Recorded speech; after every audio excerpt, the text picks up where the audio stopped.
The survival skills are shaking, and this story shows how important it is that we all have them. So, this is Tiffany Slayton of Georgia.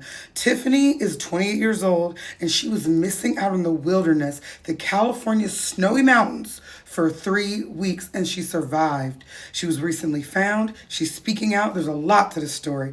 Let's talk about it. So this is where Tiffany was hiking. She was hiking in the Sahara Mountains of California, and she fell down a cliff. They said she fell down thousands of feet and was knocked unconscious. She woke up 2 hours later to her legs all mangled up. She had to pop her knee back into place and put a splint on her other leg. Now, what she was using to travel was an electric bike. She had an electric bike with her. She had two tents and sleeping bags. And at the end of her ordeal, she barely had any of that left. She was literally on a wing and a prayer. Having to survive in that kind of wilderness, she said, was absolutely mortifying. But using her survival skills and also her horticulturalist skills, she was able to find wild leeks. And for those who don't know what leeks are, these are leeks, green onions, the type of green onions. And so you have to be a certain type of just survivor to even see this in your time of need. She was able to recognize what was not poisonous. She had a lighter with her and also a knife. And with that, she was able to try to unalive some animals, I do believe, and also use that to cook them and use that to get the leeks, the knife.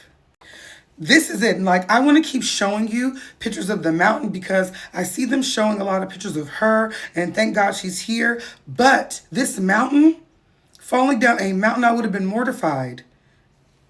Now, how she was able to survive, she was trekking through, she lost all her stuff, and she ended up finding a resort in the middle of nowhere. When she found that resort cabin, she said it was the most beautiful sleeping bag she ever seen in her life. And when the people that were owners of the resort got there, the Vermilion Valley Resort, they immediately gave her the phone to be able to call her parents, and she was able to tell her parents that she was even alive.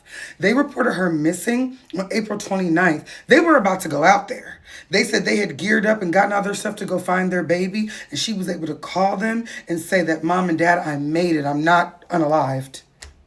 Now, when I first heard this story, of course, I was interested, but I was even more interested when my cousin wrote me and told me that she was Bermudian. Now, you guys know I'm Bermudian. My dad's Bermudian. Shout out to Bermuda. Shout out to Somerset. Yes, I'm West Indian, still black, okay? And her mom is Bermudian. And so they put it in the Royal Gazette, a paper in Bermuda that represents, that's our